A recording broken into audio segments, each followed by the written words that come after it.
Hello and welcome to another edition of Resources for Life TV at resourcesforlife.com. My name's Greg Johnson and I'm reporting to you live from beautiful Iowa City on another glorious overcast day. Looks like it's about to rain. And I'm in the exclusive Van Buren Street District here in Iowa City. Now this video is a follow-up video to a question that came in about the Apple iPod Touch and the Apple iPhone. The question is, which model would be best for somebody to get? Certainly it depends on your use and your needs, but in general, let me just highlight some of the differences between these two technologies that Apple is offering. Now the iPod Touch, the advantage of that is that it's very slim, very fast, it's inexpensive, much less expensive than the iPhone. And let me explain, for two reasons. Number one, you don't have a service contract with the iPod Touch. It doesn't have the phone feature, it doesn't have the camera feature, but in all other respects it's essentially the same type of device. Now with the iPhone, you're going to pay $200, $300 or $400 possibly for that iPhone, okay? And that does need to be connected to AT&T's 2-year service contract. If you're already with AT&T and you already have an iPhone, let's say last year's model, they'll give you a little price break on that. Maybe you'll have to pay $100, $200 more. But if you want to get the iPhone, let's say with 32 gigabytes of RAM or something, and you don't want to be locked into the AT&T service contract, you can pay up to $700 for that iPhone.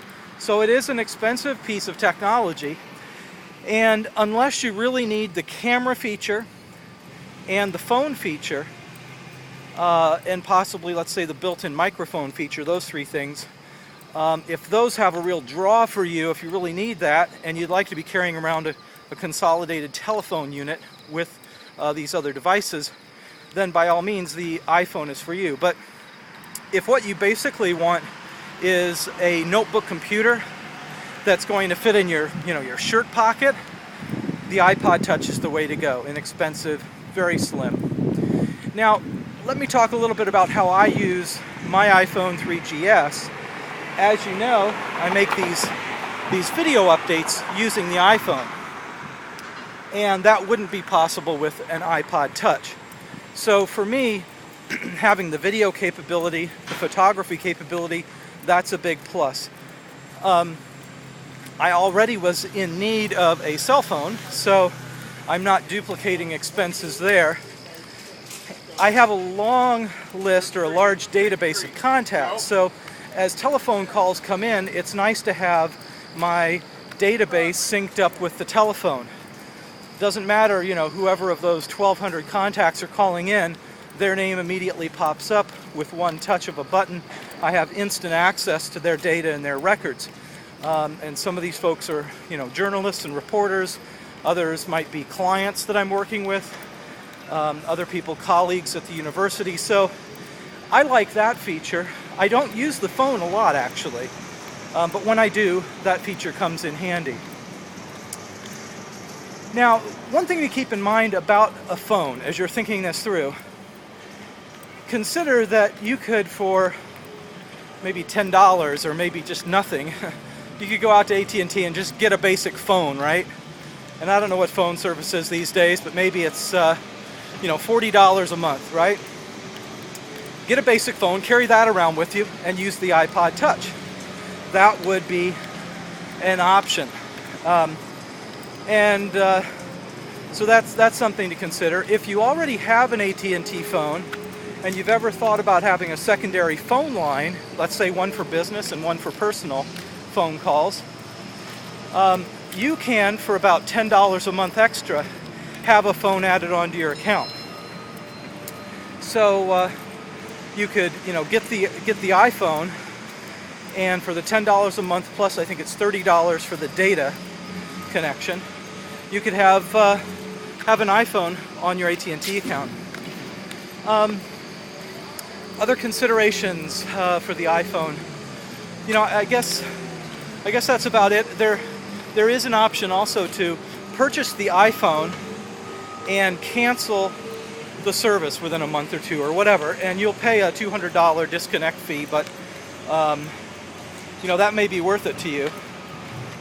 And I think the cost is about the same as if you had just purchased the phone outside of a contract, but anyway,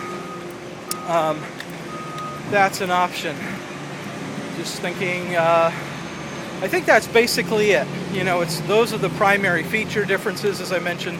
Camera, still camera and video camera in the iPhone, that type of thing.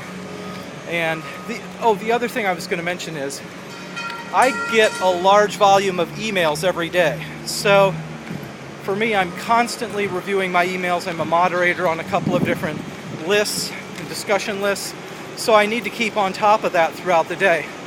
Most of the time, I have access to wireless internet, but not all the time. And there are big chunks of time during the day, maybe a few hours, when I'm not close to a wireless network. And for those reasons, and whenever I'm traveling, if I'm on the road, it really is nice to be able to use AT&T's network to check my emails. It's slow, certainly if I'm downloading you know, any emails that have pictures, or I'm trying to read a fairly large PDF. That takes a little bit of time, but I do find that useful. So given all of that, I think that might help you think through and make an educated and thoughtful decision about which device to go with, the iPod Touch or the iPhone. So if you have any questions, feel free to post them, and I'll try to follow up with another video. Have a great day.